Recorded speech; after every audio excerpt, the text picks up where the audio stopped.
Hello and welcome to another Writerly Witterings and a 5-minute review. Today we have The Spider Dance, which is a very interesting book indeed. This is not an author I've ever read before. Nick Setchfield is his name, and I was sent this book by his publishers, Titan Books, with a request that I would read it. It says, a genre-defying page-turner that fuses the thriller genre and speculative fiction with dark fantasy in a hidden world at the heart of Cold War Europe. Right, so what exactly is this?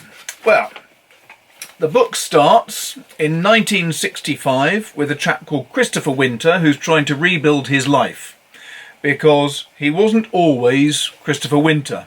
He had been known as another fellow, but Christopher Winter is a new identity given to him by British intelligence.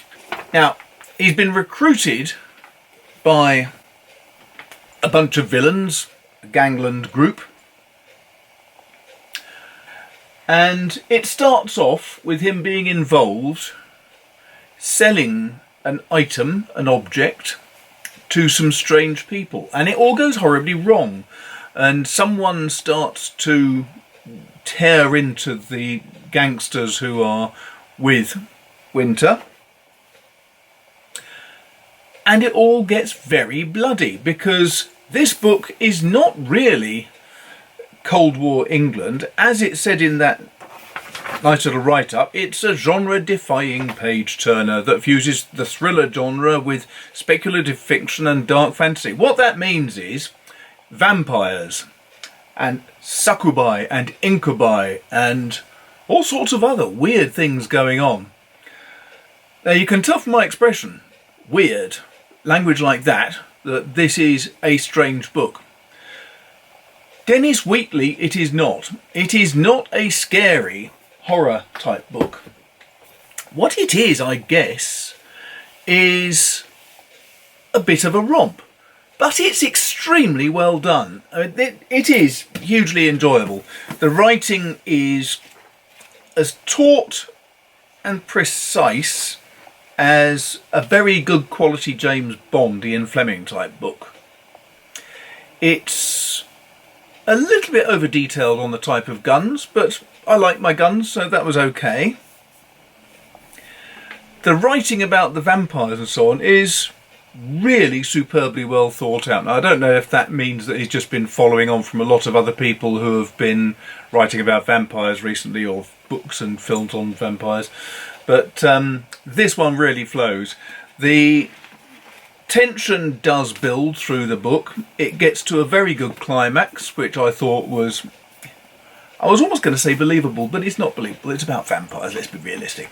But it is a very good, tautly written thriller in a sort of parallel universe. Let's put it like that. That's fair enough, isn't it?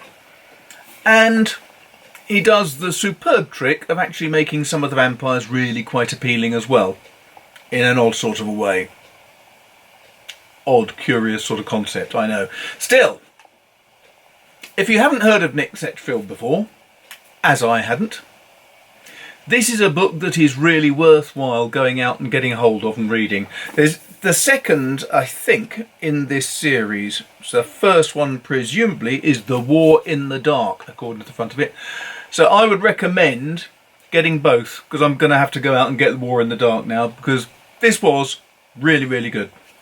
There you go. Now, if you liked that, bear in mind that there is a comment section down the bottom where you can make your comments about this book if you've read it, and you can contact me if you want to. There's a Patreon link if you want to support this site, and subscribe, like, share and all those other good things. You know the stuff. I'm going back to my tea. Cheers.